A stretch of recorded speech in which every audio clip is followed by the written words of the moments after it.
Tema general: Filadelfia. Quien tiene oídos, oiga.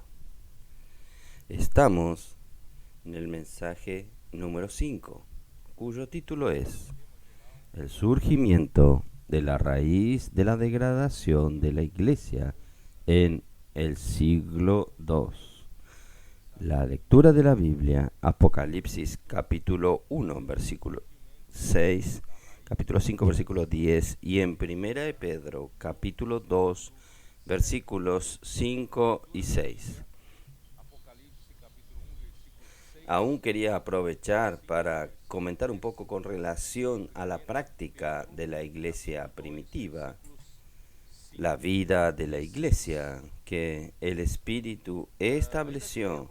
Está en Hechos capítulo 2, versículos del 42 al 47. Allí dice: y perseveraban en la doctrina de los apóstoles, en la comunión unos con otros, en el partimiento del pan y en las oraciones. Y sobrevino temor a todas personas, y muchas maravillas y señales eran hechas por los apóstoles. Hermanos, este fue el único modelo que nosotros vimos cuando la iglesia comenzó en Jerusalén, que fue dejado a nosotros. ¿Cómo se practica la vida de la iglesia? O por lo menos, ¿cuál es el principio? Y el principio que nos fue dejado es que la iglesia, ella perseveraba. Los hermanos allí en Jerusalén perseveraban en la doctrina de los apóstoles. En verdad, esta palabra doctrina, cada vez que se habla de doctrina, es enseñanzas. Entonces, perseveraban en las enseñanzas de los apóstoles y en la comunión. Aquí establece un principio, ya lo hablé varias veces, establece un principio muy importante, que todo comienza por la palabra de la enseñanza de los apóstoles. Quiere decir, nadie inventa una predicación, por más conocedor de la Biblia que sea, por más elocuente que sea. Él no tiene el derecho de en la iglesia preparar una buena doctrina, sino que Dios es quien levanta a sus apóstoles. Cristo levantó a sus apóstoles y Él establece como canales para hablar la palabra de Dios a la iglesia. Entonces, esta es la enseñanza de los apóstoles. Y es esta enseñanza de los apóstoles es la que da la dirección a la iglesia. Esta enseñanza de los apóstoles que hoy nosotros usamos para entender mejor, nosotros hoy lo usamos como la palabra profética. Entonces, la palabra profética, cuando es hablada a la iglesia, ella da dirección a la iglesia, ella gobierna la iglesia, ella funciona como los muros de Jerusalén, y dentro de estos muros de Jerusalén, quien gobierna es Dios. Y Dios gobierna a través de la palabra, y Dios usa sus canales, que son los apóstoles, para dar las enseñanzas de los apóstoles, y la iglesia simplemente tiene comunión sobre la enseñanza de los apóstoles. Gracias a Dios es lo que nosotros estamos haciendo. El Espíritu poco a poco nos trajo a esta realidad. Hoy nosotros tenemos la palabra profética, inmediatamente tenemos un grupo de hermanos produciendo en la inmersión en la palabra, y un grupo ya comenzando a trabajar en el alimento diario, y un grupo ya en el día, en el domingo a la noche, domingo a la tarde, nosotros ya tenemos la inmersión del lunes lista, y en el día lunes nosotros tenemos toda la semana lista. Así, los hermanos todos pueden durante aquella semana entrar en la palabra, inmersión, grito de guerra, y hacer inculcar la palabra. Imagínense, aquella palabra tan fresca ya está siendo trabajada, rumeada en la iglesia, en el cuerpo de Cristo. Esto, hermanos, es impresionante lo que el Señor hizo, porque en el pasado, a pesar de que nosotros queríamos producir con rapidez el alimento diario para que todas las iglesias siguiesen en el mismo paso, pero había dificultades. Por ejemplo, la lengua portuguesa salía primero, después la lengua española y después los otros idiomas. Entonces existía un desfasaje entre un idioma y otro, que hoy puede existir aún, pero cada vez está llegando al mismo paso. Esto es alimento diario, pero la producción y la práctica de la inmersión de la palabra es inmediata para cualquiera que sea el idioma: portugués, español, inglés, alemán, francés, italiano, coreano.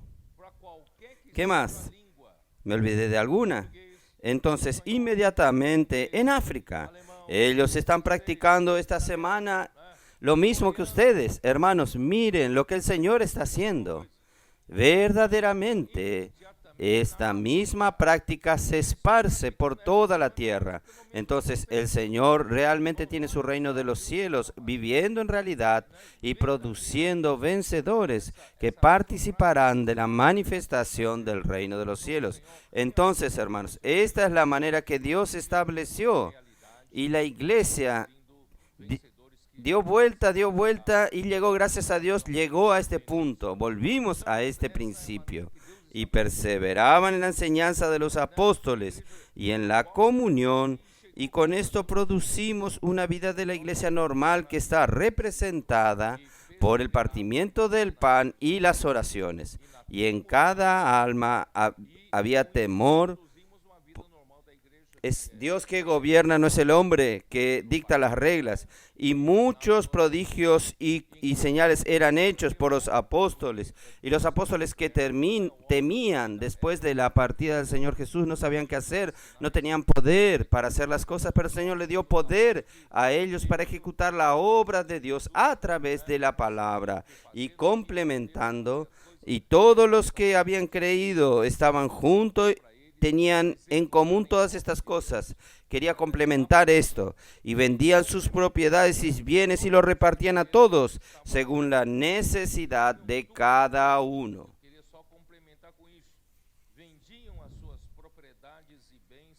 Este era un principio de uso de los recursos materiales, que ellos hacían esto.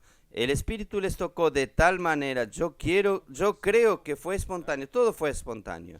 Ellos percibieron que ellos hacían parte de la iglesia del cuerpo de Cristo, algo orgánico. Entonces ellos eran algo fuera del mundo, aunque viviesen en el mundo, pero no pertenecían al mundo. Era una comunidad diferente, extramundo, fuera del mundo, y de repente no importaba si ellos tenían muchos bienes o otros tenían más propiedades, otros no tenían propiedades, pero todos ellos vendían todo lo que ellos tenían y entregaban a los pies de los apóstoles, y ellos vivían todo en común. Todo era común, todos vivían igual. Y hermanos, esto, de acuerdo con la necesidad de cada uno tenía, los apóstoles tenían una administración financiera y daba para la necesidad de cada uno. Este era el principio. Pero nosotros hablamos esto, que esta práctica no tuvo continuidad, porque realmente es muy complicado vivir todos nosotros en común, comer juntos y tener una sola caja para la necesidad de cada uno. Imagínense cómo administrar esta caja. Entonces era muy difícil. Entonces, hermanos, pero el principio permanece. El principio tiene que permanecer y nosotros estamos volviendo a este principio del principio. Entonces, ¿cuál es este principio? El principio es el siguiente. No importa cuál es su profesión, cómo usted hace. Nosotros decimos para ganarse la vida. ¿Qué usted hace? ¿Cuánto usted cobra? No importa.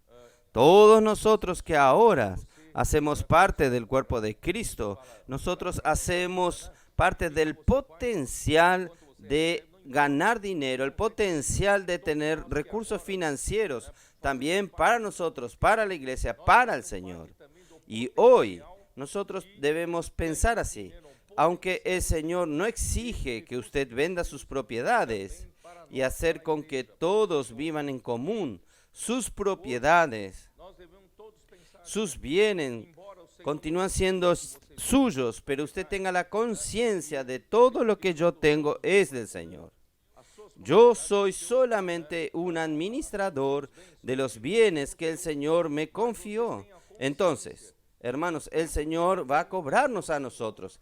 Cada uno de nosotros debe en lugar de entregar en la mano de los apóstoles como era en la iglesia primitiva, y los apóstoles después, yo tengo que pagar la mensualidad de la escuela. Entonces, ahí los apóstoles le daban el dinero para pagar la mensualidad escolar. Imagínense, qué dificultad era esto, aún creciendo el número de hermanos. ¿No es mejor que usted administre esto solo pensando que el dinero es del Señor y el Señor me da libertad de que yo administre? Él me entregó la responsabilidad de administrar el dinero que está en mi mano, pero es de Él. Él me dio la responsabilidad de que yo la administre. Entonces, conforme voy pagando el alquiler de mi casa, la mensualidad de mi hijo, el supermercado, yo sé que ese dinero es del Señor. Entonces yo voy a tener temor de usar en cosas que yo no necesito. Los hermanos me entienden. Entonces, todo lo restante, hermanos, es del Señor. El Señor me suple para mi necesidad.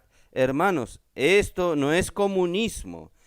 Decir, porque si fuese comunismo de esta primera manera, esta primera práctica puede dar la idea de comunismo, porque imagínense, todo tienen la caja común, usted tiene un auto mejor que el otro. ¿Cómo queda eso?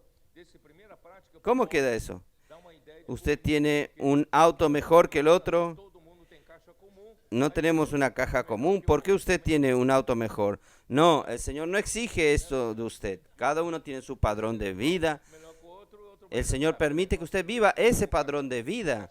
No necesita que usted baje el padrón de vida que usted tiene para que otro levante el padrón de vida. No es comunismo.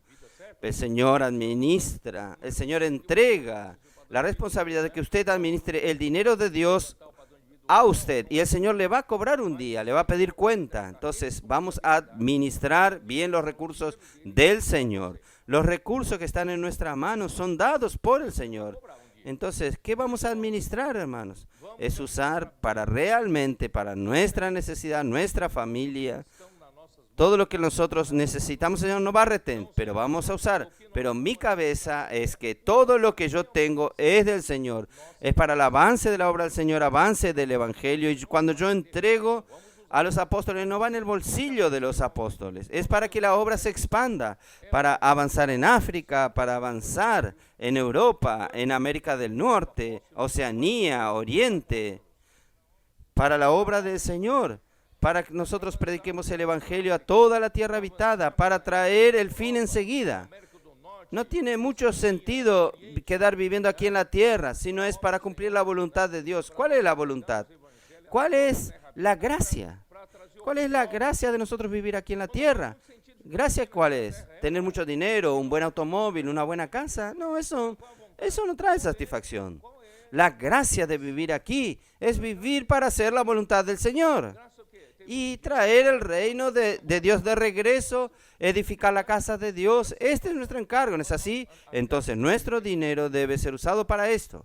Entonces ahí el Señor, hasta hoy, el Señor está haciéndonos hacer avanzar un paso más. Surgió una necesidad, África.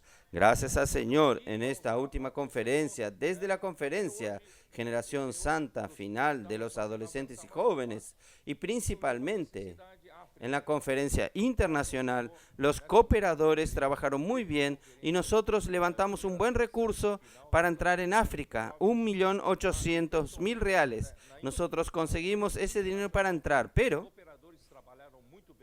dada la necesidad, nosotros necesitamos preparar para la conferencia histórica en octubre y aún, imagínense, hermanos, nosotros pretendemos traer a los hermanos líderes de cada país africano y los hermanos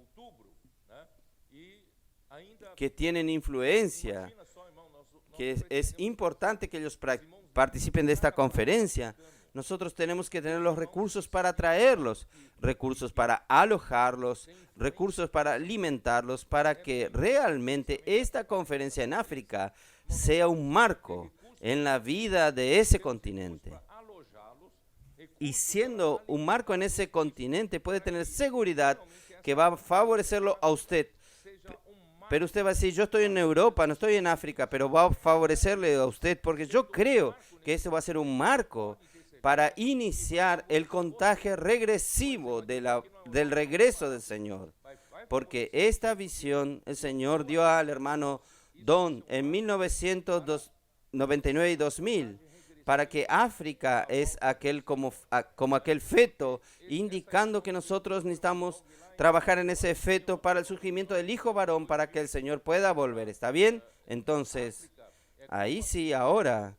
Entonces nosotros hemos trabajado para levantar 1.800.000 y ahora, gracias a Dios, varias regiones de Brasil están practicando los inversores del reino. Y cuando yo regrese para allá, yo voy a comenzar a levantar inversoras del reino. Porque así que yo vuelva esa misma semana, esta semana ahora, va a tener el Congreso de las Mujeres en la estancia. Van a estar entre 1.200 mujeres allá. Y nosotros vamos a levantar 1.200 inversoras allá. ¿Está? Entonces, hermanos, miren nuestro potencial. Entonces nosotros no necesitamos levantar una necesidad para comenzar a levantar el dinero. No. Nosotros vamos todos los meses tomar de aquello que yo necesito para vivir, aquello que yo necesito para vivir, el resto ofrendo para el avance del Evangelio. Y la obra siempre tendrá un valor en la caja para invertir. Tiene un recurso antes, no un recurso después. Después de teniendo la necesidad, nosotros vamos a levantar. No. Por ejemplo, usted que es jefe de una familia, usted levanta dinero después que tiene la necesidad, o usted tiene que tener el dinero en la caja para administrar su casa. Usted tiene que esperar que sus hijos le digan, ay, papá, estoy muriendo de hambre, entonces va a trabajar usted para ganar dinero. No, usted hace esto, no tiene dónde vivir, para alquilar una casa tiene que pagar alquiler. ¿Usted va a trabajar para pagar el alquiler? No, usted tiene que tener el dinero antes. Entonces, en la obra del Señor también tiene que tener el dinero antes. ¿Ustedes entienden? Entonces, nosotros vamos a cambiar. Vamos a volver a la práctica de Hechos 2. ¿Está bien? Y yo creo, hermanos, el Señor realmente va a bendecirnos mucho. Puede tener seguridad. Quien invierta en el reino, usted no se va a empobrecer. Por el contrario, el Señor te va a suplir ricamente todo lo que usted necesita. Amén. Jesús es el Señor. Oh, Señor Jesús, vamos a continuar. Yo estoy dentro para contextualizarlos a ustedes. Estoy dentro de la historia de la iglesia del primer siglo. Yo les mostré a ustedes que el gran villano de la historia de la degradación de la iglesia es no dar valor a la palabra profética, la palabra de los apóstoles, la enseñanza de los apóstoles. El primero, el apóstol que el Señor usó fue el apóstol Pedro, juntamente con los 12 apóstoles, pero era él quien hablaba por el Señor. Y gracias a Dios, a través de su hablar, en el primer siglo, al primer comienzo de la vida de la iglesia, hubo una expansión muy grande en la región de Judea, de Jerusalén. Millares de personas eran salvas, pero después, ¿quién fue? Fueron salvos también muchos sacerdotes, muchos que eran de la religión judía, judía, también se adhirieron a la fe, y con eso, hermanos, ellos trajeron la práctica del judaísmo también en la iglesia. Y hermanos, no consigue mezclarse la fe con la práctica del judaísmo. Entonces eso trajo muchas dificultades y esto prácticamente cerró el espacio para que el apóstol Pedro pueda avanzar aún más. Ahí el Señor levantó al apóstol Pablo y usó a Pablo para entrar en el mundo de los gentiles. Y gracias a Dios, a través de la revelación de Jesucristo, que Dios daba a este vaso, este canal, y este canal que hablaba la palabra de la revelación de Jesucristo, comenzó a ejecutar obras.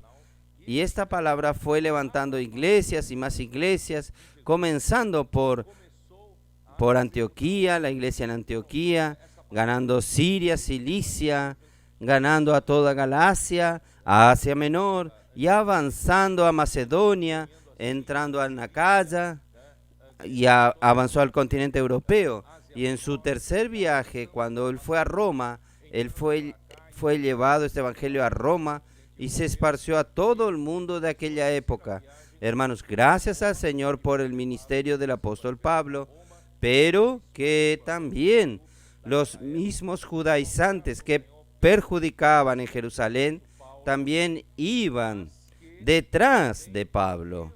Donde él iba levantando iglesias, estos judaizantes también iban allí para decir que no basta creer solo en Jesús, era necesario practicar la circuncisión y también guardar la ley de Moisés. Y de esta manera fue distrayendo al pueblo de la palabra profética, de la única palabra que la iglesia, que da dirección a la iglesia. Hermanos, de esta manera trajo sacó a los hermanos del enfoque de la palabra que el Señor estaba trayendo a través del apóstol Pablo. Y no solo esto, allí era costumbre, estaba la cultura griega, y la cultura griega es una cultura de democracia. Por eso, hermanos, ellos creían que en la iglesia debería ser más democrático, y no solo Pablo hablando, Pablo trayendo la palabra de Dios, sino que también otros hombres elocuentes podrían también participar de la administración de la palabra. Por eso en Corinto surgieron partidos, divisiones diciendo: yo soy de Pablo, yo soy de Cefas, yo soy de Apolos, yo soy de Cristo. Ahí comenzó a traer la confusión por causa de la cultura de la democracia de los griegos. Hermanos, en la iglesia no es democrática. La iglesia tiene un gobierno teocrático. Es Dios quien gobierna. No es la democracia que gobierna la iglesia. No es la mayoría, no es la opinión de la mayoría que es decidida. No, es Dios quien gobierna. Pero ¿cómo Dios gobierna? En la iglesia, la autoridad del Espíritu Santo tiene que ser respetada. Entonces, ¿cómo el Espíritu Santo tiene la autoridad en la iglesia? ¿Cómo Dios gobierna la iglesia? Esto es un asunto muy abstracto.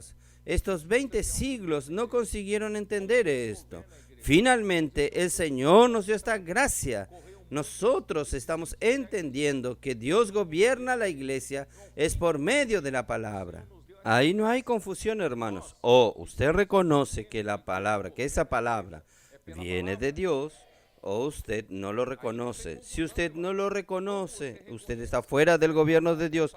Pero si usted lo reconoce, está dentro del gobierno de Dios, y Dios hace la iglesia prosperar a través de su palabra, con señales y milagros, confirmando la palabra, y la obra avanza. Y es así que está sucediendo. Por eso, hermanos, el arma principal del enemigo de Dios es atacar la palabra profética, la enseñanza de los apóstoles, distrayendo a la iglesia con muchos otros tipos de hablar, de palabras. Pero gracias a Dios, en nuestros días, muchos tienen esta claridad y están cooperando con la palabra.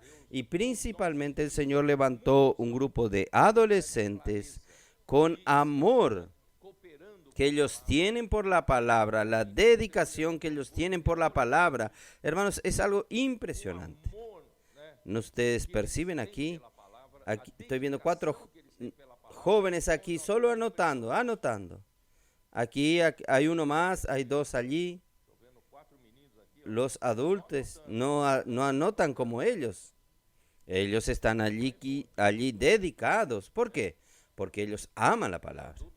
Ellos realmente creen que esta palabra viene de Dios, que esta palabra hace la obra y ha cambiado sus vidas. Y ha cambiado la vida de muchos otros adolescentes, de sus padres, familiares. Esta palabra, de hecho, hermanos, está haciendo la obra. Y nosotros, los más adultos, los más complicados, estamos siendo ayudados por su simplicidad. Nosotros también, poco a poco, estamos creyendo que esto funciona. Si algunos de nosotros más viejos cuestionábamos, pero viendo lo que el Señor está haciendo en medio de ellos, nosotros pasamos a apreciar. Por eso el Señor habló en Mateo 18, en cuando nosotros los adultos preguntamos, ¿quién es el mayor? ¿Quién es el primero? El Señor dijo, si ustedes no se convierten, no se hacen como este niño, ustedes no podrán entrar en el reino de los cielos. Hermanos, en el reino de los cielos se entra para estos que tienen esta simplicidad y creen en la palabra del Señor. Y entonces el Señor tiene cómo hacer la obra, porque esta palabra trae poder y este poder es el que hace la obra de Dios. Y ustedes saben, cuando llegó al final del ministerio de Pablo, y ya por el hecho de los hermanos haber quedado algunos años en la prisión de Roma, no teniendo cómo visitar a las iglesias presencialmente, poco a poco muchos perdieron el aprecio a la palabra. Y cuando llegó al final, yo leí ayer para ustedes, cuando llegó al final de su vida, en 2 Timoteo, cuando él escribió la última carta a Timoteo, fue en el año 67, fue el año en que él fue martirizado. El año 67 fue el año en que él fue martirizado por el emperador Nerón. Y así, hermanos, terminó su ministerio. Y cuando él escribió la última epístola, él dijo, todos los de Asia me han abandonado. Alguien que fue tan usado por el Señor. Hermanos, si usted quiere tener claridad sobre el plan de Dios en la Biblia, usted tiene que leer las epístolas de Pablo, no hay cómo. El Señor le dio grande revelación a este hombre y al final todos los de Asia me abandonaron y muchos fueron entrando en herejías, amando al mundo, etcétera, etcétera. Y esto para advertirnos, nosotros no podemos nunca perder el amor por la palabra profética y creer que esta palabra hace la obra de Dios. Y ahí, hermanos, el Señor levantó a Juan. Yo necesitaba terminar aquí. Yo no terminé en el mensaje 4. Juan fue levantado, escogido por Dios, especialmente Juan. Apocalipsis 1:1 nos deja claro que Dios, Él necesita, cómo Él trabaja en la iglesia, cómo Él va a gobernar aquellas 7 iglesias de Apocalipsis, de Asia Menor, de Apocalipsis 1, 2 y 3, que representan a todas las iglesias. Aquellas 7 iglesias de Asia Menor, de Apocalipsis 1, 2 y 3, representan todas las iglesias en la historia de la iglesia. Entonces, ¿cómo Dios va a gobernar a las iglesias? ¿Cómo Dios va a gobernar a la iglesia? Es dándole la revelación de Jesucristo, mostrando a sus siervos. ¿Sus siervos quiénes son? Son profetas, son líderes de las iglesias y son mensajeros. Él notifica solamente a Juan. Solamente Juan fue notificado de esta revelación y Juan tuvo la obligación y responsabilidad de pasar esta revelación a este grupo de siervos, de los cuales Juan hacía también parte. Entonces, hermanos, de la misma manera, yo hoy estoy siendo solamente fiel transmisor de la revelación de Jesucristo para el grupo de siervos. ¿Y quiénes son este grupo de siervos? La iglesia. son los que transmiten fielmente la palabra. Primeramente, tengo mis cooperadores aquí, los hermanos que están aquí trabajando con los colportores. Y nosotros tenemos todos ustedes, hermanos y hermanas, que aman la palabra, que transmiten fielmente la palabra, es un siervo del Señor. Porque hoy, en el tiempo de Apocalipsis, hermanos, Dios no está mirando más al cargo. Yo tengo el cargo de presbítero, yo tengo el cargo de diácono, yo soy diaconisa. En Apocalipsis usted no ve más esto. Él quiere la función. Él quiere la función. ¿Usted es un siervo? ¿Qué es un siervo aquí? Y Apocalipsis capítulo 1 es un ángel de la iglesia. Y este ángel de la iglesia es el mensajero. ¿Y quién es el mensajero? Es aquel que entrega el mensaje. No es aquel que da su propio mensaje. Muchos líderes confundieron esto. Quieren dar sus propios mensajes. No. Nosotros somos aquellos que entregamos el mensaje de Dios. Yo también estoy aquí en temor y temblor. Ustedes no saben cuánta presión yo tengo para no hablar por mí mismo, no dar mi propia palabra. Hermanos, nosotros somos fieles transmisores de la palabra de Dios. Por eso, 2 Timoteo 2:2, como Pablo nos dice, abra su Biblia, por favor. Vamos a ver, 2 Timoteo 2:2, ¿cómo nos dice? Lo que has oído de mí ante muchos testigos, esto encarga a hombres fieles que sean idóneos para enseñar también a otros o para transmitir a otros. Hermanos, ¿quién es este grupo de siervos? Pueden muy bien ser estos adolescentes. Son todos aquellos que oyen del apóstol Pablo y transmiten fielmente y con idoneidad, con honestidad. No entrega con otra intención, entrega un producto correcto de una manera correcta. Entonces, estos son los transmisores de los mensajes, son los siervos del Señor en el tiempo de Apocalipsis. Usted puede ser un siervo. Puede ser que usted no tenga un título de cooperador.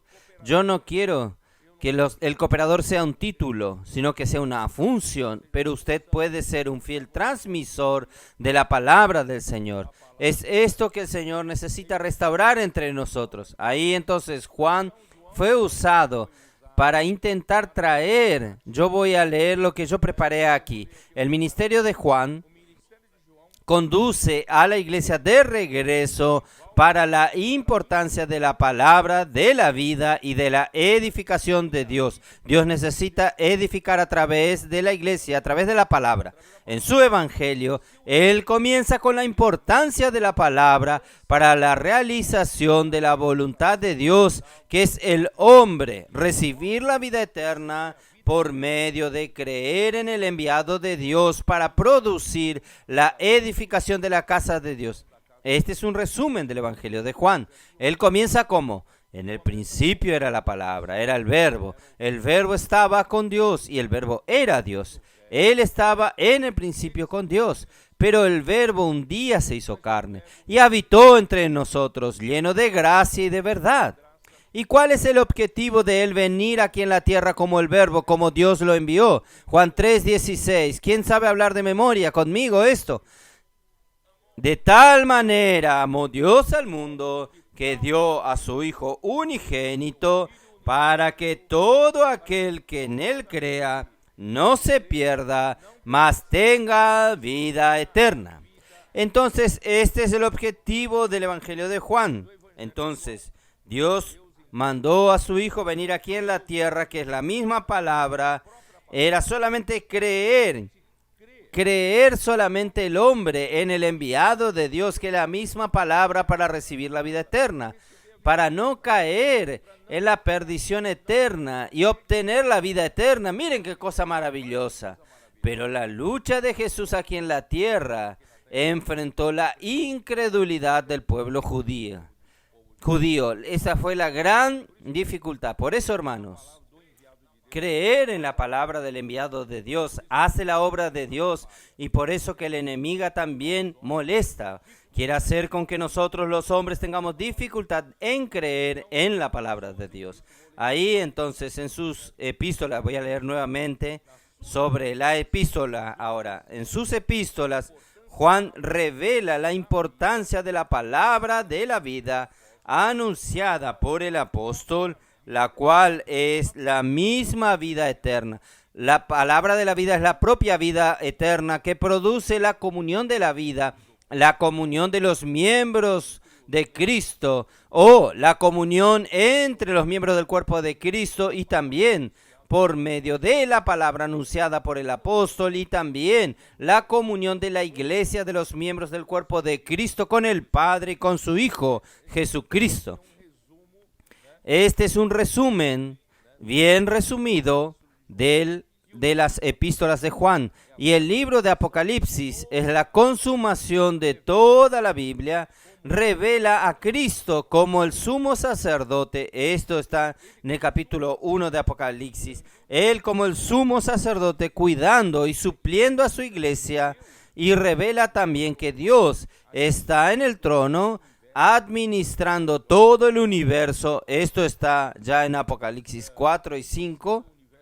Administrando todo el universo según su voluntad, ejecutando su recto juicio para por fin presentar la nueva Jerusalén, que es la habitación mutua de Dios con los hombres por toda la eternidad. Es el producto final de este trabajo, de la obra del Señor hoy en la tierra, que es la nueva Jerusalén, la habitación de Dios en el Espíritu con los hombres para siempre. Entonces, justamente, hermanos, por alguien enseñar diferente del apóstol en la época de Pablo y no concordar con las sanas palabras de nuestro Señor Jesucristo, que está aquí, vamos a ver un poquito en 1 Timoteo 6, versículo 3. Si alguna enseñanza enseña otra cosa, o enseña de manera diferente y no se conforma a las sanas palabras de nuestro Señor Jesucristo y a la doctrina que es conforme a la piedad, está envanecido, nada sabe y delira acerca de cuestiones y contiendas de palabras, de las cuales nacen envidias, pleitos, blasfemias, malas sospechas, disputas necias de hombres corruptos de entendimiento y privados de la verdad, que toman la piedad como fuente de ganancia. Entonces, hermanos, Satanás entonces intentó distraer al pueblo de Dios con la palabra saludable. Entonces, esto abrió puertas para la entrada de herejes. La herejía entró en la época de Juan con los gnósticos, cerintos y del docetismo acerca de la divinidad y la humanidad de Cristo. Son herejías que dicen, por ejemplo, Jesús no vino verdaderamente como un hombre. Él es algo medio híbrido.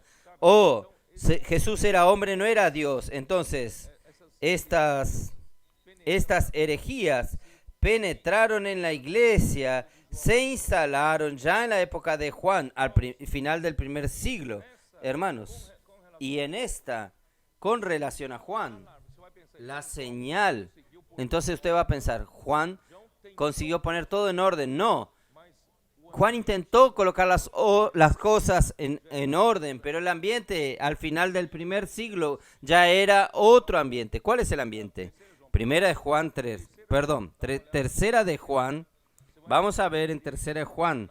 Usted va a entender en la época cuál era el ambiente reinante. Tercera de Juan, en el capítulo 5, Juan dice así: Amado, fielmente te conduces. Él escribe esta carta a Gayo. Gayo era una persona muy fiel. Amado, fielmente te conduces cuando prestas algún servicio a los hermanos, especialmente a los desconocidos, los cuales han dado ante la iglesia testimonio de tu amor, y harás bien en encaminarlos como es digno de tu servicio a Dios, para que continúen su viaje. Esto es nuestros colportores.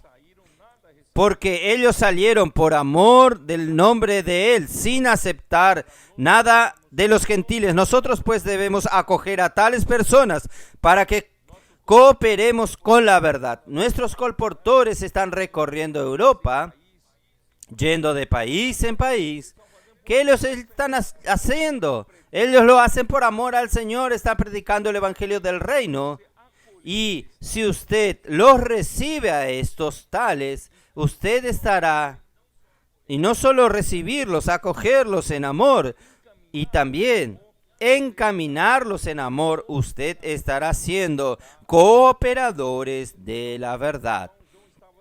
Entonces, en el tiempo de Juan se estaba esforzando en hacer que la iglesia vuelva a la enseñanza saludable, a apreciar la palabra profética, volver a este clima maravilloso que el Señor estableció como el cuerpo de Cristo, este clima orgánico que hoy está entre nosotros. Pero hermanos, el ambiente ya no era este. Versículo 9.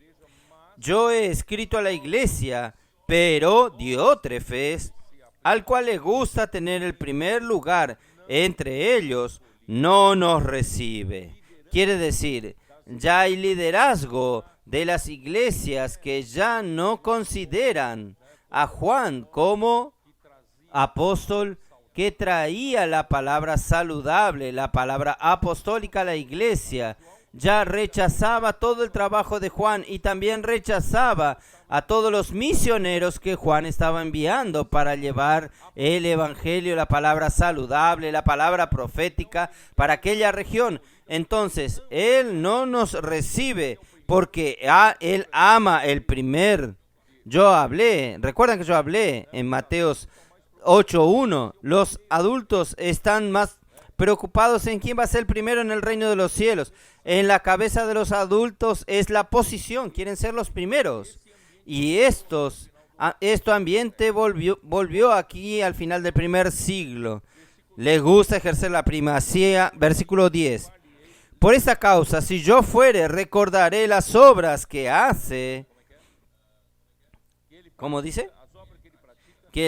Las obras que él hace, parloteando con palabras maliciosas contra nosotros, no solo yendo contra la palabra profética, inventando calumnias, palabras malignas, maliciosas contra el apóstol Juan.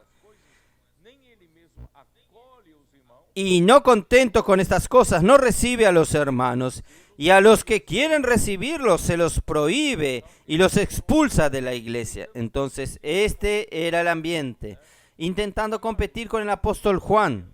Amado, no imite lo que es malo, sino lo bueno. El que hace lo bueno es de Dios, pero el que hace lo malo no ha visto a Dios. Esto es para mostrarles a ustedes, hermanos, el final. Estas cartas probablemente fueron escritas en el año 90, al final ya del primer siglo. Entonces, al final del primer siglo, yo puedo afirmarles a ustedes, basados en esto, que ya no había más apreciación por la palabra profética. Ya no había más consideración al apóstol Juan. Y creyendo, ya surgieron liderazgo en la iglesia que competían con el apóstol Juan y no apreciando su palabra y queriendo tomar posición, primacía en su región. Hermanos, este es el motivo por el cual, hermanos, después de Juan no se levantó más otro apóstol al final del primer siglo y comienzo del segundo siglo. Esto va muy bien de la advertencia que yo leí ayer en Hechos capítulo 20. Hechos capítulo 20, que Pablo ya advirtió Pablo ya presintió que iría a suceder lo que sucedió al final del primer siglo. Hechos capítulo 20, voy a leer nuevamente, versículo 29. Dice, porque yo sé que después de mi partida entrarán en medio de vosotros lobos rapaces, que no perdonarán al rebaño. Ellos, para alcanzar el objetivo, su propia ambición, ellos no guardan al rebaño. Ellos vienen, contaminan contra el apóstol Juan, contaminan a los hermanos y los hermanos terminan no siguiéndolo, ni a ellos, y terminan en el mundo. Y ellos no se preocupan con la vida de los hermanos, del rebaño, desde que no sigan a Juan para que él esté contento. Miren qué cosa, hermanos. Y de vosotros mismos se levantarán hombres que hablan cosas perversas para arrastrar tras sí a los discípulos. Quiere decir, ellos quieren seguidores. ¿Quieren ser qué? Quieren ser famosos en la obra cristiana. Quieren tener fama. Quieren tener primacía. Hermanos, infelizmente, esto está en el hombre natural.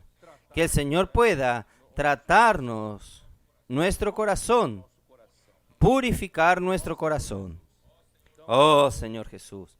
Entonces yo voy a terminar aquí. Por lo menos esta parte que yo no conseguí aún entrar en el mensaje 5. Señor Jesús. Oh, Señor Jesús. Este clima de búsqueda por la primacía en la iglesia favoreció a aquellos que ambicionaban posición para obtener privilegios, poderes sobre otros para intereses personales. No trabajan para el cuerpo de Cristo, no trabajan para traer al Señor de regreso. Ellos solo quieren levantar su propia obra por ambición propia. Oh, Señor Jesús. Por eso, hermanos, el hecho que al final del ministerio de Pablo todos los de Asia lo hayan abandonado, varios líderes de las iglesias entraron en contiendas y palabras inútiles y profanas. Pocos eran como Timoteo, fieles a la enseñanza del apóstol. Sumado a la situación del primer siglo en la época de Juan, líderes como Diótrefes que se apartaron de la enseñanza de los apóstoles, haciendo su obra paralela, podemos afirmar, hermanos, que pocos apreciaban la palabra profética, que daba dirección del Señor para la iglesia, porque no daban más importancia más a ella. Por este motivo, a mi ver, el Señor no levantó más apóstoles para dar secuencia a Juan, para dar dirección a la iglesia por la palabra. Entonces, este fue el principal motivo de la degradación. Yo voy a intentar ahora ser más rápido. Oh, Señor Jesús. ¿Cuál es el problema? ¿Cuál es el problema? Es no apreciar la palabra profética. No dar valor a la palabra que el Señor habla con la iglesia. Es por esto, hermanos, en las 7 iglesias de Apocalipsis, vamos a ver, 7 iglesias de Apocalipsis 2 y 3, para cada iglesia, ¿qué él dice? Es eso. ¿Cómo empieza? Él empieza siempre así. Escribe al ángel de la iglesia en tal lugar, escribe estas cosas, dice. Hermanos, tiene que prestar atención a la palabra que el Señor dice. No es a los que quieren disputar posición. Vamos a tener oídos para oír lo que el Señor dice. Ahí entonces, al final, siempre quien tiene oído, oiga lo que el Espíritu dice a las iglesias, porque en aquel tiempo ya no se oía más al Espíritu, no se oía más la voz del Señor. Esto en todas las 7 iglesias, estas cosas dice el Señor tal. Entonces, hermanos, es muy importante que nosotros volvamos al principio, que es realmente amar la palabra que el Señor da a través de la enseñanza de los apóstoles y tener comunión en estas enseñanzas. Entonces, ¿cuál fue la chispa que incendió, que quemó esta apreciación por la palabra del Señor y que provocó toda la degradación. Aquí vamos a continuar. En el capítulo 2 de Apocalipsis, la primera carta, la carta a la iglesia en Éfeso, el Señor ya alertó para un problema más aquí. ¿Cuál es el otro problema? Aparte de la palabra profética, rechazar la palabra profética es el inicio de la degradación. Y rechazando la palabra profética, comienzan a surgir todas las otras deformaciones. ¿Cuál es la otra deformación? Capítulo 2, versículo 6 de Apocalipsis. Pero tienes esto, que aborreces las obras de los nicolaítas, las cuales yo también aborrezco. Bueno, con relación a la iglesia en Éfeso, el Señor reprendió: tengo contra ti que abandonaste tu primer amor. Esto está en el versículo 4. Entonces son dos cosas. Una cosa es perder el primer amor. Otra cosa es la obra de los nicolaítas. Son dos ítems. Son ítems que provocaron degradación. Entonces, ¿cómo se pierde el primer amor? Cuando se pierde el amor por la palabra. ¿No es así? Cuando usted no tiene más el amor por la palabra, usted no hace más la inmersión en la palabra, no inculca la palabra y usted va perdiendo el primer amor, porque el amor de Dios está en la palabra. Por eso nosotros nunca podemos perder esto, hermanos. Vamos a seguir el ejemplo de los adolescentes, de nuestros jóvenes. Vamos a hacer inmersión, vamos a inculcar la palabra en el corazón. Eso va a traernos la realidad divina para dentro de nosotros. El amor por el Señor, hermanos, nunca va a apagarse. Y el amor por los hermanos, el amor por la palabra. Entonces, no perder este primer amor y la práctica. Y en el versículo 6 habla de la obra de los nicolaítas. Este es otro asunto. Aunque la iglesia en Éfeso odiaba la obra de los nicolaítas, pero si odiaba la obra de los nicolaítas significa que ya había alguien haciéndolo. Entonces ya en el comienzo ya había alguien promoviendo la obra de los nicolaítas. Y no se pudo hacer en Éfeso, pero la raíz estaba allí. La raíz fue creciendo y llegamos a la iglesia en Pérgamo, la tercera carta, versículo 15 de Apocalipsis 2, versículo 15. Y también tienes a los que retienen la doctrina de los nicolaítas. Quiere decir, en Éfeso estaba la tentativa de la obra de los nicolaítas. ¿Qué quiere decir? Habían algunos que pregonaban que en la iglesia del Señor algunos que se dedican a la palabra, al estudio de la palabra, ellos sean de una categoría diferente de la mayoría. Entonces, nicolaíta, ¿qué es nicolaítas? Nico significa conquistar o vencer. Y laictes significa pueblo común, pueblo laico. Entonces, ellos pregonaban que deberían tener un grupo que está sobre el pueblo común y ellos es que entienden las cosas de Dios y el pueblo común cuidan de las cosas seculares y solamente traen donativos a la iglesia. Entonces, este era el pensamiento que ellos tenían. Nico, ustedes tienen una marca famosa deportiva que los americanos llaman Nike.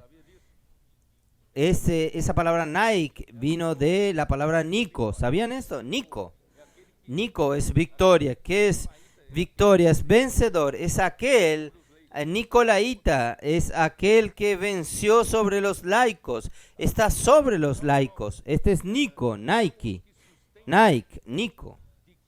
Entonces, son los que sustentan de que la teoría de que en la iglesia debe haber un sistema de cleros y laicos.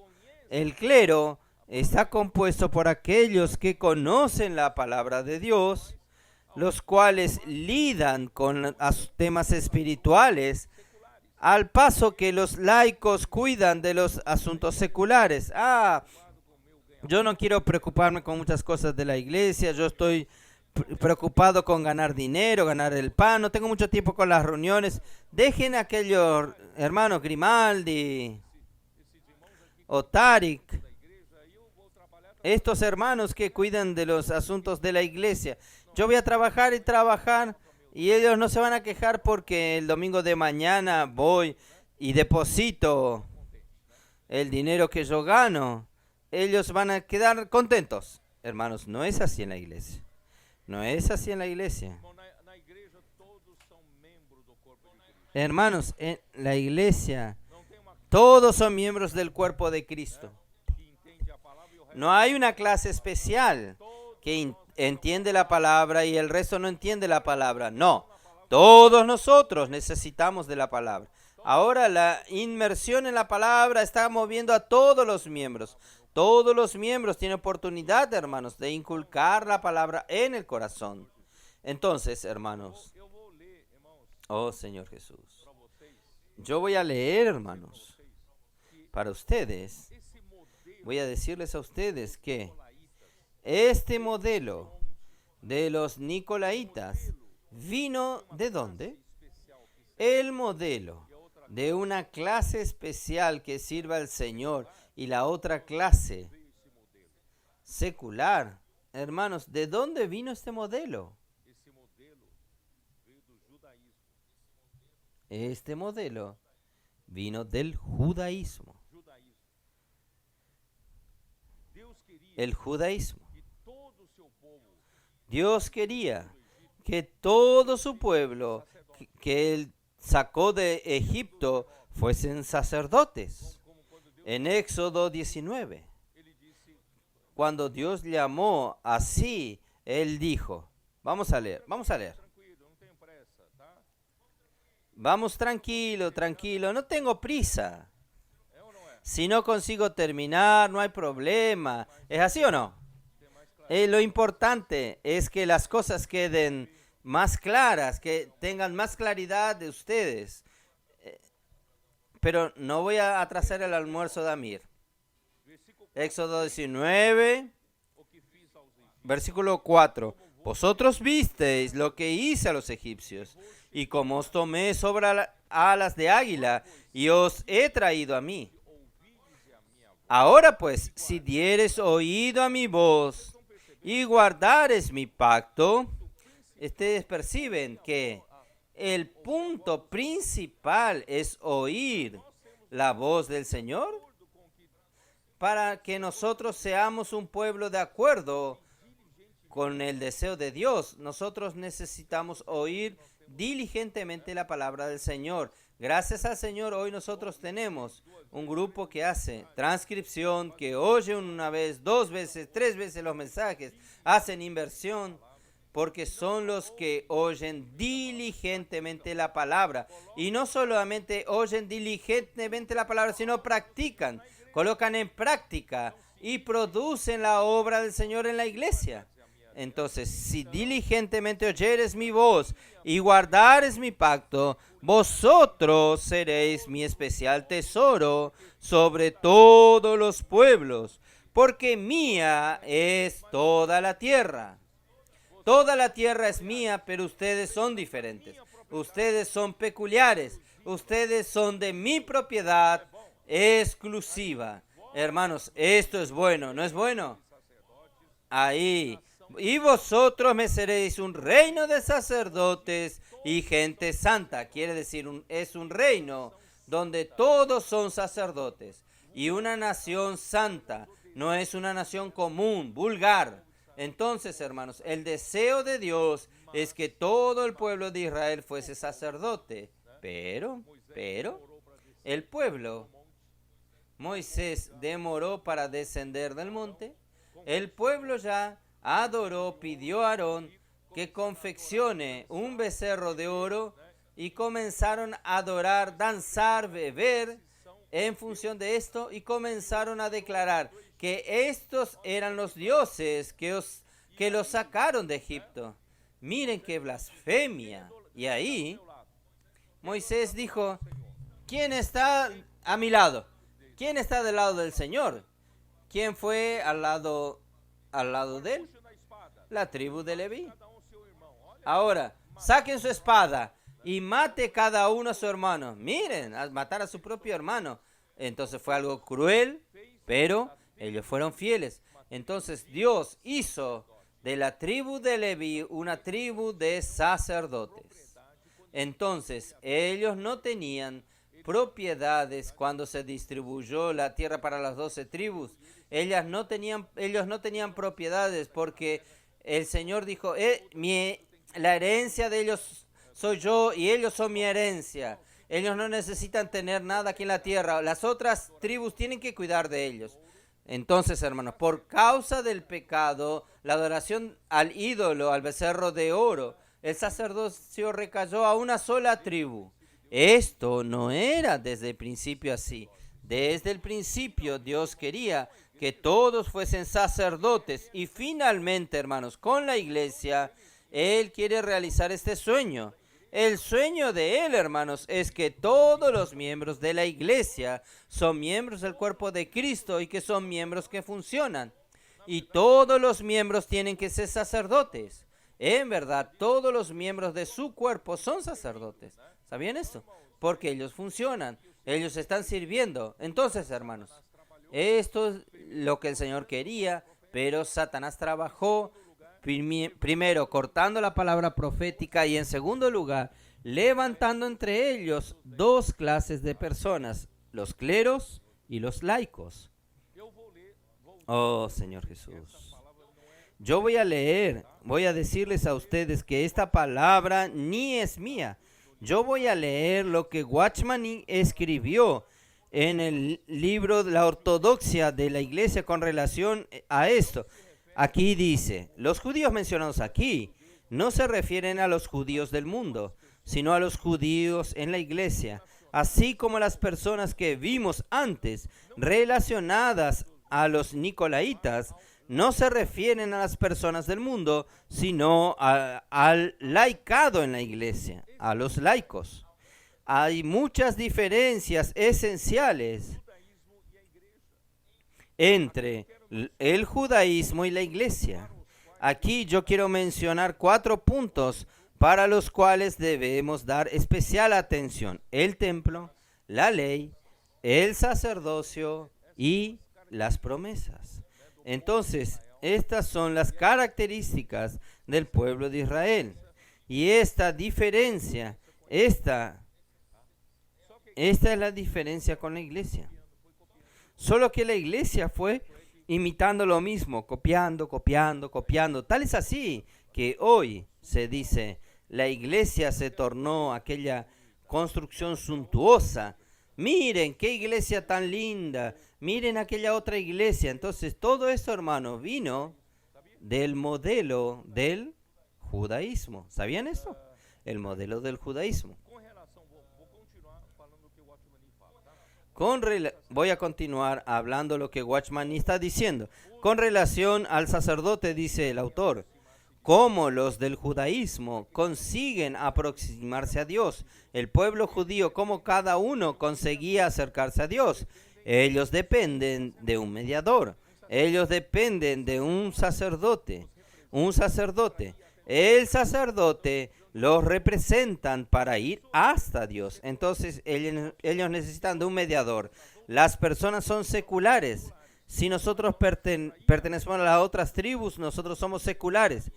Pero para ir hasta Dios, nosotros necesitamos de un intermediario, necesitamos de un mediador. Ellos solamente pueden hacer cosas seculares y mundanas, pero los sacerdotes deben ser totalmente santos y cuidar de las cosas santas. Pero en la iglesia no es así. No es así entre vosotros. En la iglesia, hermanos, Dios no solamente quiere que traigamos cosas materiales para Él, sino que Él desea que el pueblo venga a Él. No es solo traer dinero para colocar en la ofrenda. Él quiere que usted sea ganado por Él.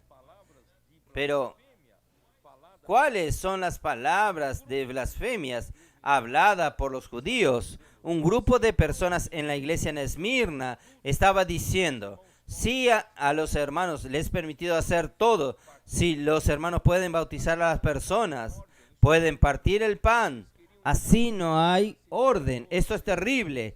Ellos querían establecer una clase mediadora. No sé si usted entendieron lo que Watchman quiere decir. ¿Cómo cualquier uno de vosotros puede venir y bendecir el pan? ¿Cómo cualquiera de vosotros pueden hacer una oración aquí? Ustedes no pueden hacerlo. Ustedes son del pueblo laico.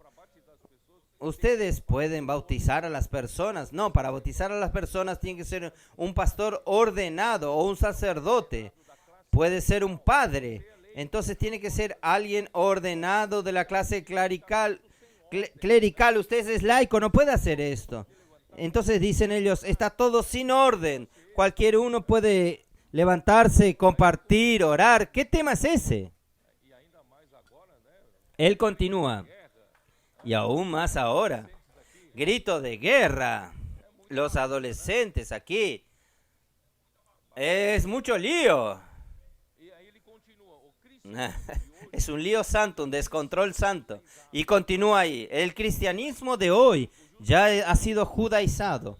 El judaísmo tiene el sacerdocio, en cuanto el cristianismo tienen los padres que son rigurosos, los clérigos que no son tan severos y los pastores comunes en el sistema pastoral. Los padres, los clérigos y los pastores cuidan de las cosas espirituales. Su única expectativa en cuanto a los miembros de la iglesia es el donativo. Dejen que ellos cuidan la relación con Dios y ustedes solo tienen que traer el dinero. Infelizmente era esto. Déjenme decirles, cada vez que la iglesia llega al punto de solamente pocas personas cuidar de las cosas espirituales, tal iglesia ya cayó. Ahora voy a hablar del libro de André Miller. En su libro, La historia de la iglesia, volumen 1, André Miller también habla sobre este tema. La distinción entre clérigos y laicos fue sugerida por el judaísmo y la inventiva humana aumentó la separación. El obispo gradualmente asumió el título de pontífice, porque en el segundo siglo, hermanos, principalmente Ignacio, él pregonó primero: los obispos son diferentes de los presbíteros. Los obispos son una clase superior a los presbíteros. Eso no es bíblico, no es bíblico. Esta clase de obispo es quien debe gobernar a la iglesia. Ellos se reúnen de tanto en tanto para dar la dirección a la iglesia, qué van a hacer las iglesias de aquí en adelante, y son ellos que definen. Hermanos, pasó a ser el gobierno humano, de opiniones humanas, no es más el gobierno del Espíritu. Así la iglesia comenzó a descender ladera hacia abajo. Y otro veneno es que el obispo era llamado de pontífice. ¿Qué es pontífice? ¿Quién sabe? Es un constructor de puentes, o aquel que establece un puente entre las personas comunes y Dios.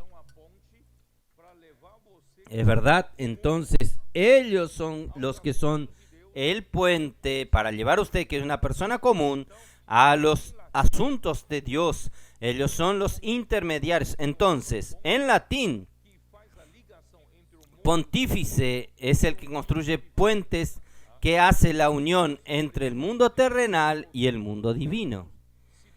Y los presbíteros, por fin, los diáconos, se tornaron una clase sagrada, así como los obispos. El lugar de mediación y de mayor proximidad de Dios fue usurpado por la casta sacerdotal, juntamente con la posición de autoridad sobre la clase laica.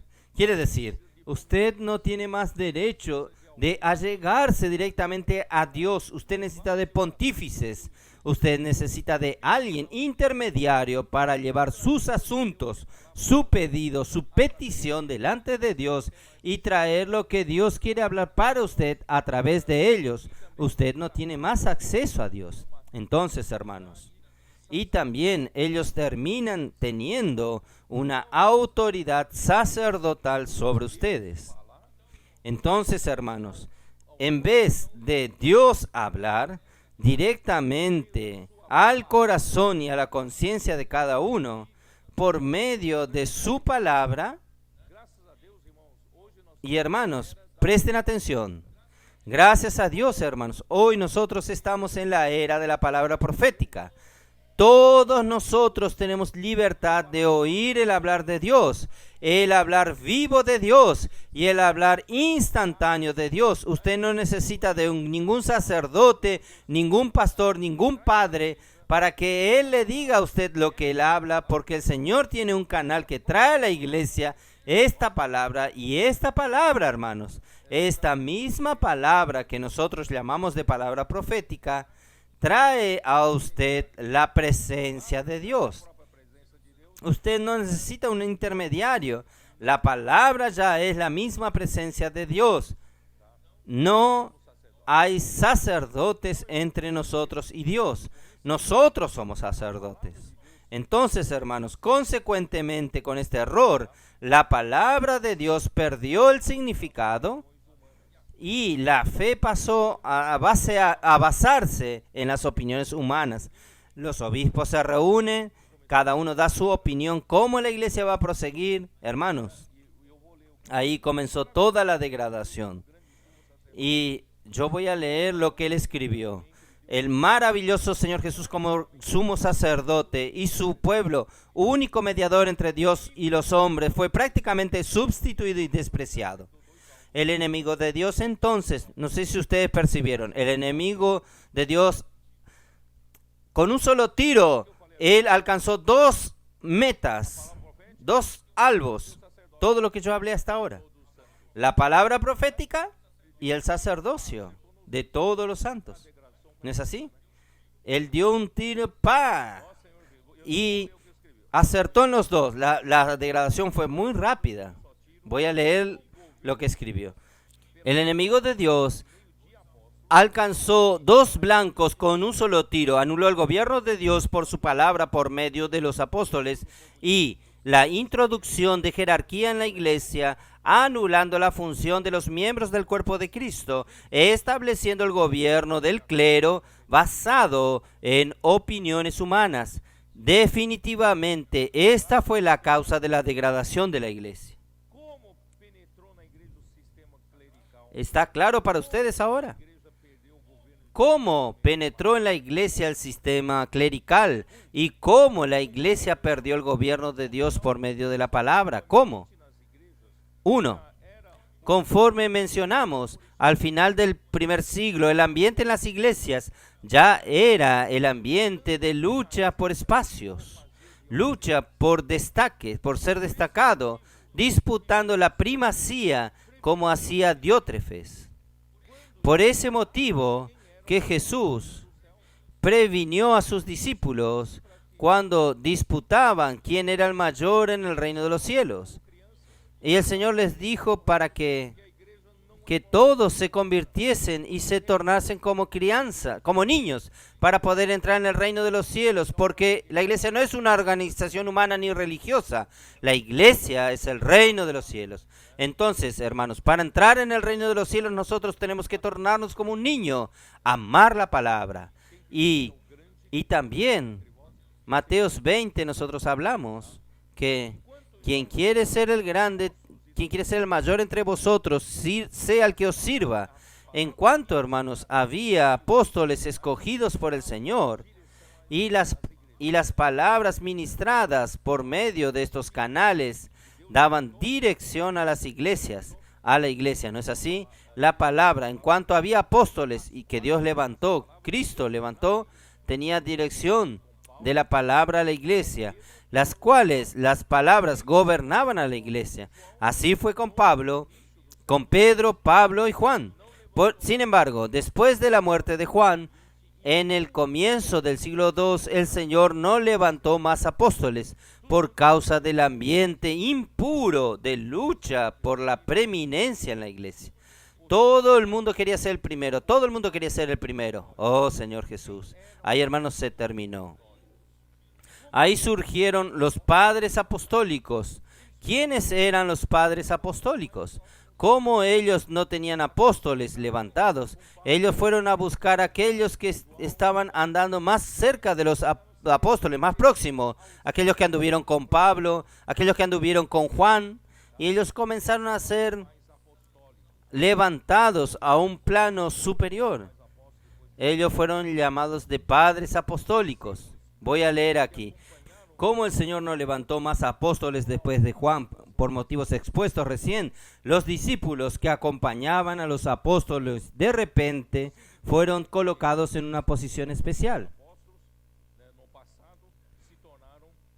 Los seguidores inmediatos de estos apóstoles en el pasado se tornaron padres apostólicos. Por ejemplo, Clemente fue un cooperador de Pablo. En el Evangelio, esto está en Filipenses 4:3, ustedes van a encontrar este nombre Clemente. Juntamente con Clemente estaba Policarpo, Ignacio y Barnabás. Pero, no obstante, los altos privilegios que disfrutaron como discípulos de los apóstoles, enseguida se apartaron. Yo estoy leyendo lo que André Miller escribió. Enseguida se apartaron de las doctrinas que le habían sido confiadas, en especial en cuanto al gobierno de la iglesia. Fue André Miller que escribió, no fui yo, ¿eh? Estos que eran seguidores de los apóstoles, hermanos, no fueron fieles. Entonces, según André Miller, sus cartas, las cartas de estos seguidores de los apóstoles, no son la palabra de Dios. No es mi afirmación, es la afirmación de André Miller. Sus cartas no son las palabras de Dios, están en el campo de la tradición. Ignacio fue uno de los primeros padres apostólicos. Él se tornó obispo de Antioquía, la metrópoli de Asia, alrededor del año 70. Él murió cerca de 7 años después del apóstol Juan. Esto es al comienzo del siglo II. Él murió y él era discípulo de Juan.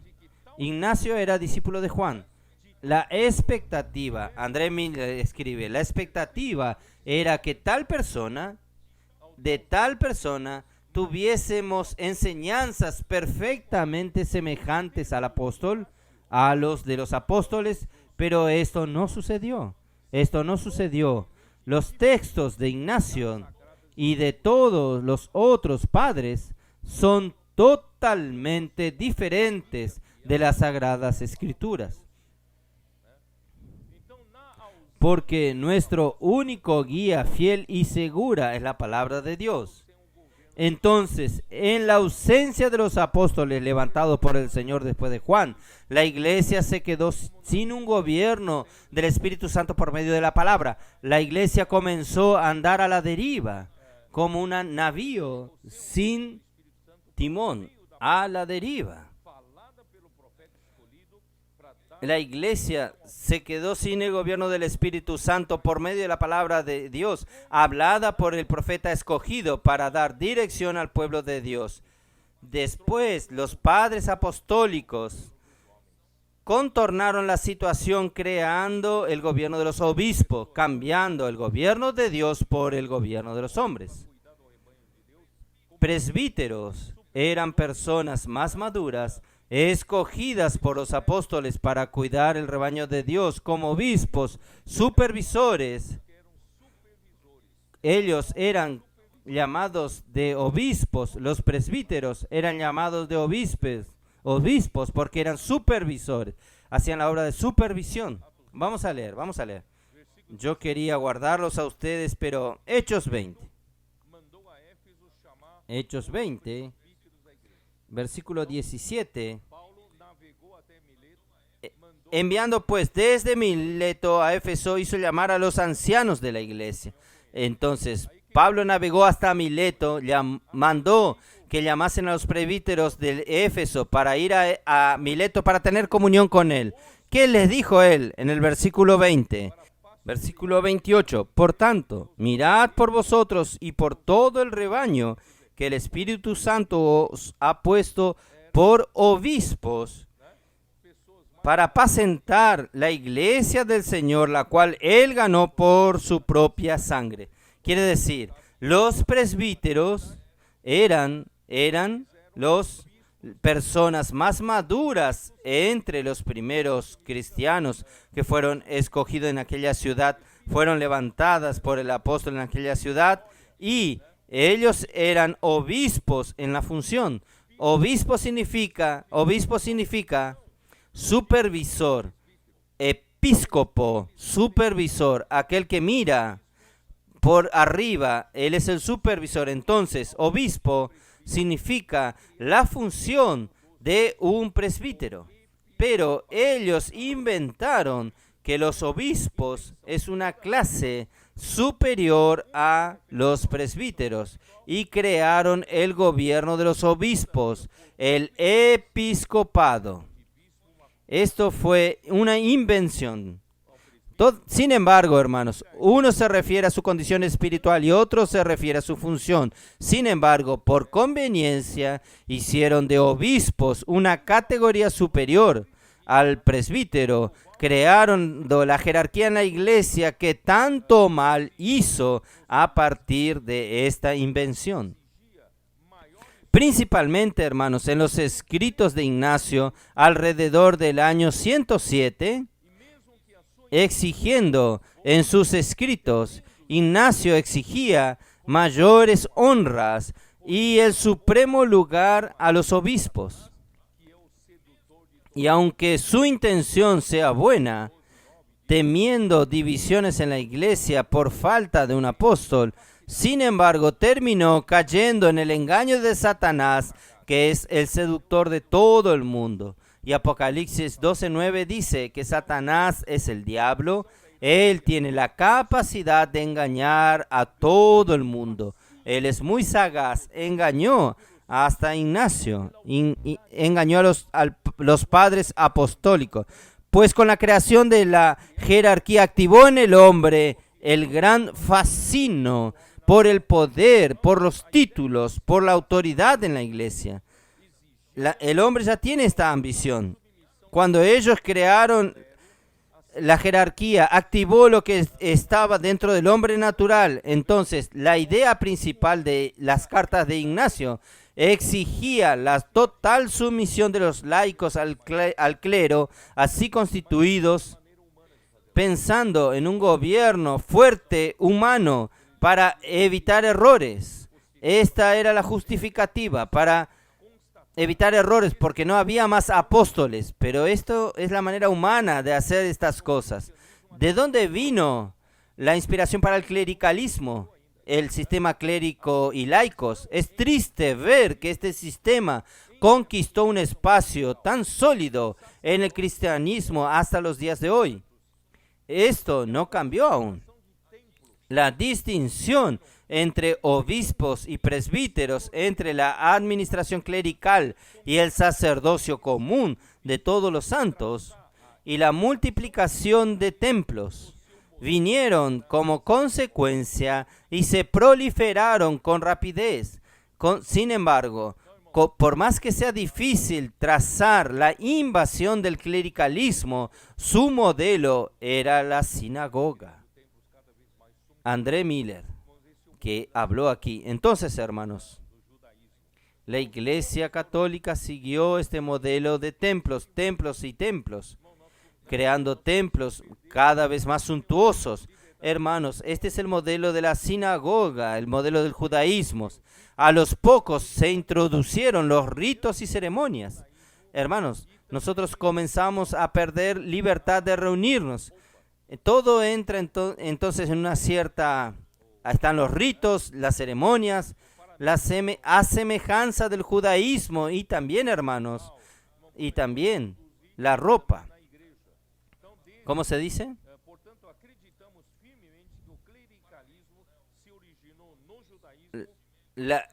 Las vestiduras sacerdotales comenzaron a ser introducidas también en la iglesia. Por tanto, creemos firmemente que el clericalismo se originó en el judaísmo. André Miller afirma esto. Desde la época de los apóstoles hasta hoy, la raíz de toda la estructura y del dominio del clericalismo aún está presente. Sin duda, la filosofía y la heterodoxia, que es la enseñanza diferente, hicieron mucho para corromper a la iglesia. Él habla la filosofía de heterodoxia y yo digo la negación de la palabra profética.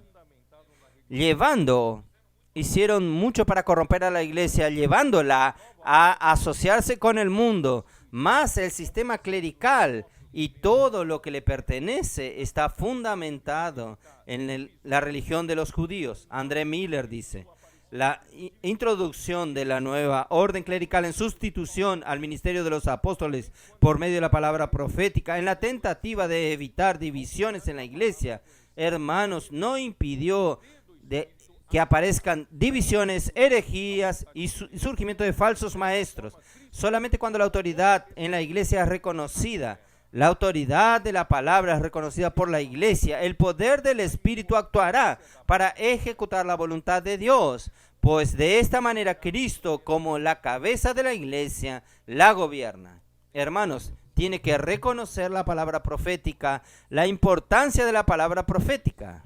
Hermanos, yo voy a terminar con 1 Pedro 2. Señor Jesús. 1 Pedro 2, versículo 5. Vosotros también, como piedras vivas, sed edificados como casa espiritual y sacerdocio santo. Todos vosotros, que no está hablando de una clase, toda la iglesia, todos vosotros, sacerdocio santo, a fin de ofrecer sacrificios espirituales aceptables a Dios por medio de Jesucristo. Versículo 9. Mas vosotros sois linaje escogido, real sacerdocio. ¿Qué es real sacerdocio? Por un lado, vosotros sois sacerdotes y por otro son reyes. Cuando usted predican el evangelio en las calles, usted salen con estos dos oficios. Por un lado, ustedes son sacerdotes, ministrando Dios a las personas, pero por otro lado, ustedes son reyes. Ustedes llevan la autoridad de Dios a las personas. Sacerdocio real, nación santa, pueblo adquirido por Dios, para que anunciéis las virtudes de aquel que os llamó de las tinieblas a su luz admirable. Y Efesios 4 para terminar. Efesios 4, 11 y 12.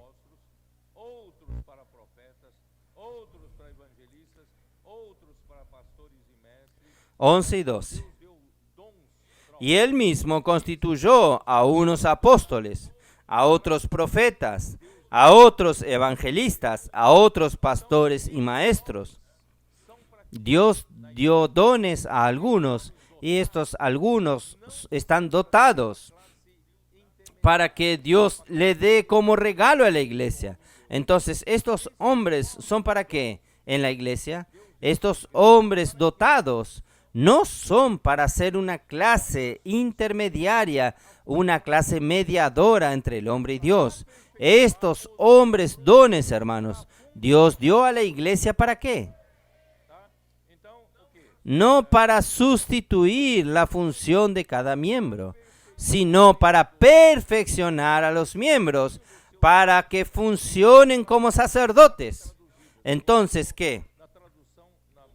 A fin de perfeccionar a los santos para la obra del ministerio. Esta frase no está bien traducida. Si usted va en la traducción a King James actualizada, él va a decir así: a fin de perfeccionar a los santos para la obra del ministerio, para la edificación del cuerpo de Cristo. ¿Cuál es la obra de nuestro ministerio? ¿Usted sabía que usted también tiene un ministerio? Y yo también estoy en el mismo ministerio. Y nosotros estamos aquí, nosotros tenemos la meta de hacer la obra de este ministerio. ¿Y cuál es la obra de este ministerio? Es la edificación del cuerpo de Cristo. En otras palabras, nosotros no tenemos una clase superior de cleros en la iglesia para sustituir a los demás. No, nosotros tenemos, sí, hermanos que el Señor dio a la iglesia, personas dotadas para perfeccionar a los otros, para hacer con que todos sean miembros que funcionan, que son sacerdotes que sirven a Dios, que edifican el cuerpo de Cristo. Es esto que el Señor está restaurando entre nosotros, este organismo vivo. Nosotros no somos una iglesia, como se dice, una iglesia enyesada, con un sistema clérico y laico. Gracias al Señor, hermanos. Es una iglesia que es el cuerpo de Cristo. Miembros vivos del cuerpo de Cristo. Un organismo vivo. Y la palabra de Dios viene a suplirnos, a hacer circulación de vida. Y vamos funcionando, vamos a edificar la iglesia, predicar el evangelio del reino. Vamos a traer al Señor de regreso. Amén.